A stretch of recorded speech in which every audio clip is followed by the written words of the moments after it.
Kaway! Kaway muna kayo! Ay! Nagtalong pre! Pag yan naputol sa loob, papa-opera yun. Ano yan? Nagtalong. Sarap yung prito mo. Sige mo ba eh. Ang dami na picture mo. Ha? Okay lang yan.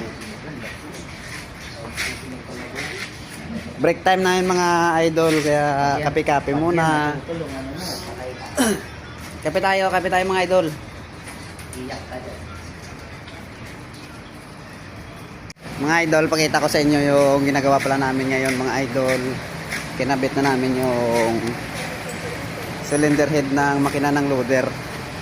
Ginagawa na yung kapon. Ayan na yung setup ng loader mga idol. Oh. Makina ng loader na gawa ng kapon yun. Ayan. Ayan na yung mga idol. Mas kinabit na yung cylinder head.